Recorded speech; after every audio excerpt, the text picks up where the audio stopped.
So in this part, I want to show you how you can create a new event. After you activate the plugin and its license, you'll see these two options.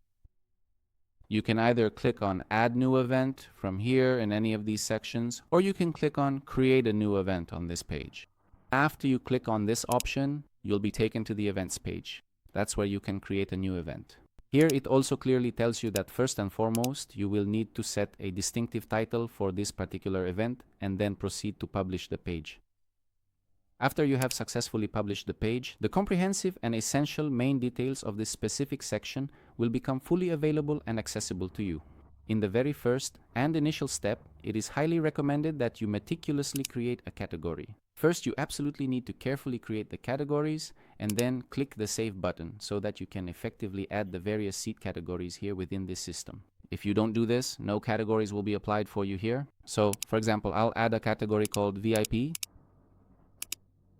and I'll set its color to orange, and I'll set the price to 20. Here, for example, we say our currency or monetary unit is the dollar. I'll also set the quantity to 100. When I click Save, the page will refresh if everything is correct. Okay, the page has refreshed. Now, if I come here and zoom out, I'm doing this with the mouse wheel. Here, if I want to place a seat, first I need to set a background image for my map. Well, every hall has its own map, of course. For example, the map I've put here is this one. I'm going to set this map. Basically, after this, after you've set the map, you need to save it once. Well, after you've saved, it's recommended to refresh once so it keeps its stable state. Now the map is fixed permanently, alright? After you've edited the map, you can choose either a circle or a square here and add a seat. Look, here we had an option called standing or the standing mode. When you carefully check it, your current seat categories will automatically change to a standing mode. Now, for demonstration purposes, I will proceed to create another distinct category, for example, which will be specifically called standing. Then I select standing. For example, it's $10 and the quantity is 50. I'll check this one too so it stays in standing mode. Alright, after we do this, the page will refresh again. Now we have two categories here. We say, okay, for those particular instances that have a square, please edit just one square for me. So we meticulously set this specific square to consistently stay in a standing mode. Now I can make this a bit bigger or smaller.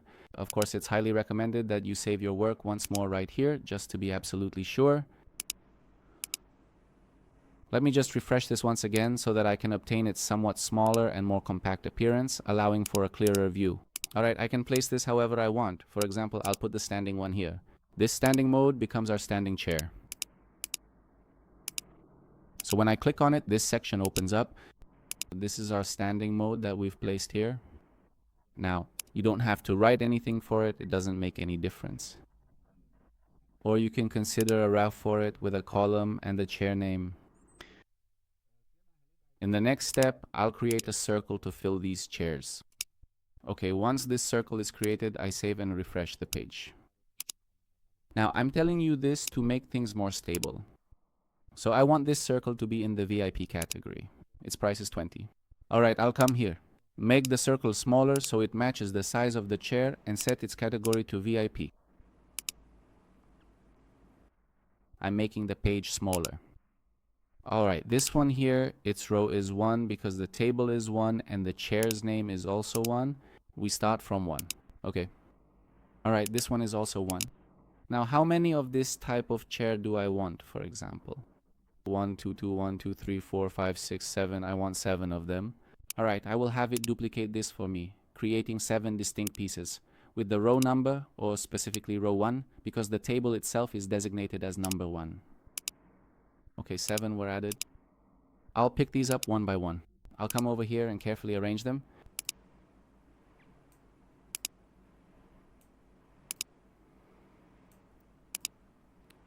Pay attention to each row. Look, 1. Here, the row is 1. I'll set its number. 2, 3, 4, 5, 6, 8, 8.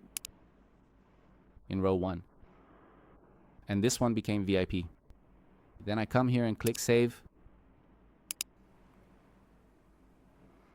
After saving, we move on to setting the start time and completing the event details.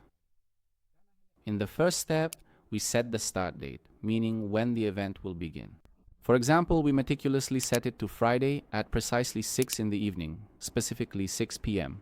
When it's exactly 6 p.m. on Friday, the main doors usually open a significant half an hour or even a full hour earlier than the official start time, or however much time you have thoughtfully in mind for this particular event.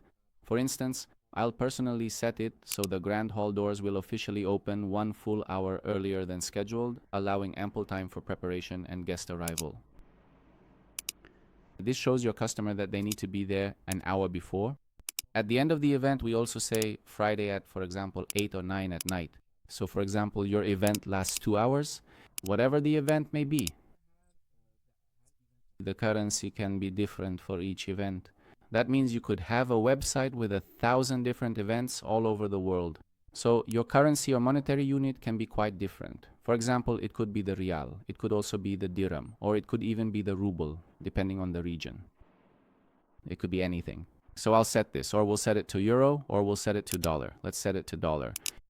Event venue or event organizer, these are 2 separate topics that we need to make 2 separate videos for, or I'll explain them to you in a separate video.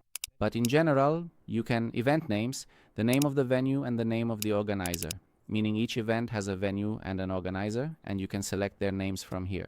This section will only load for you if you have previously entered the organizer details or the venue details on these pages, which I've linked for you here. Now, what are the venue details? I've already filled out a venue here before, so I'll show it to you. The venue details and organizer details are things like, for example, what is the name of your organizer? What are their social media accounts? Or what is the venue where the customer is supposed to come for the events? So these are all the details you can have for a venue, and when you enter these details here, you can select them here. For example, you select this venue or this organizer, and it will be shown to your customer on the page so that the person who wants to buy this seat for this event will see that the event is being held at this venue. The organizer of this event is this company or this person, and they can get in touch with these people or using this contact information. Our event is active. If you take a commission on each and every event that you organize or manage, you can then enter your specific percentage here in this designated field, and finally, after carefully reviewing all the details, click the Save button to confirm your settings. Now, there are a couple more points here that I need to explain to you. There's a cover image that we can select for this event. For example, I will carefully select this particular image and then proceed to click on the prominent Update button. We will then diligently update the entire page and patiently wait for it to fully load completely. Now, if I were to open this specific page, you will clearly see that this is indeed our important event. It is scheduled to occur in precisely 5 days from now. This is its countdown timer. Here are the event details, and this is the map we've set up. Now the customer can open this page. They can select their desired seats. Here, since it's yellow, it's still showing them overlapping. In any case, when you select a seat, here it gets placed among the seats, and if you select standing seats, your customer, when they click on a standing seat, can, for example, say, I want 20. They add these 20 to the cart, put them in the shopping basket, and they are placed here for them, and the purchase process is completed. It's that simple. In the next videos, I'll talk more about the details of these pages.